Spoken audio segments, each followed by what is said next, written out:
So you're going to hear the voice of Grandma Iole Martinat Banker, and she's going to tell you about what happened to her grandparents in Italy on her dad's side. So Dante Martinat's parents, Giacomo, and maybe Suzanne.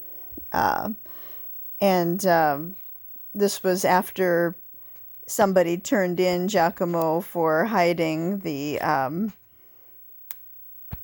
partisans or whoever it was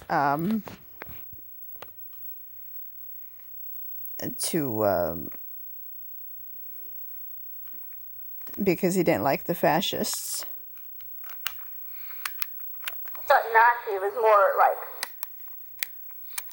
their rule. Okay, I see. So they were, even if they're in their heart, they were not.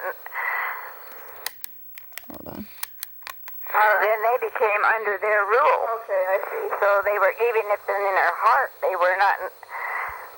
They were under their rule. Yeah. Okay, So they would, you know. So this.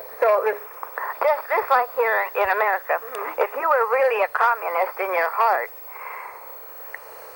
but we're under another regime, I understand. Yeah. So okay, so now we have they're like maybe 10 of these soldiers or something coming out of this truck, right? I don't think there was a truck because they couldn't go up with a truck. They had to walk. Oh, okay. So they come around, and then they interrogated my grandfather and said, "We understand that you are hiding and helping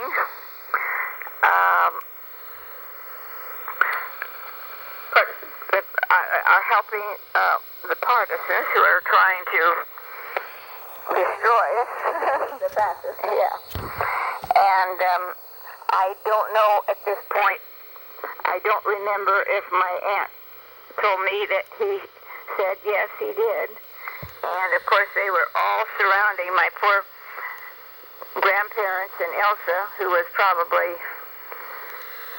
in her early 20s.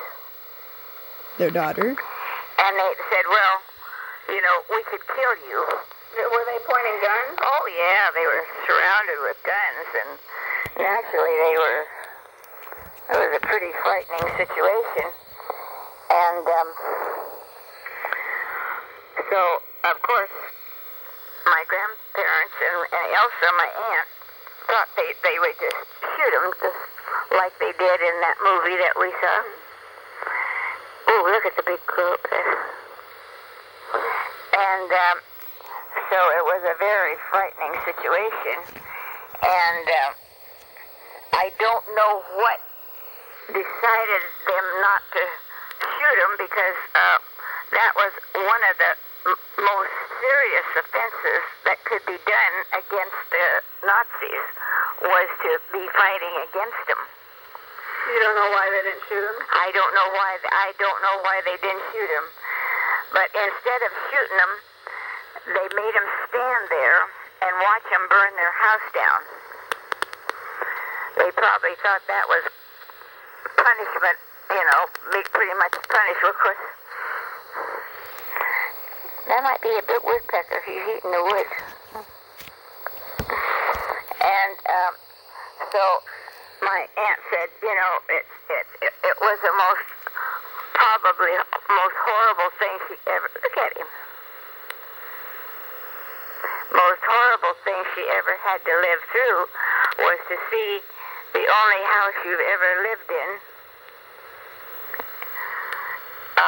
being completely burned down, and fearing they could just say, we're going to burn your house down, and then in the next minute kill you, you know. But for some weird reason, I don't know why, but they just burned their house down, and naturally everything they had in there was... Didn't your grandma on your dad's side, Susanna? Didn't she, like, do something with cotton or weaving? Or... No, that was my great-grandmother. Oh, okay.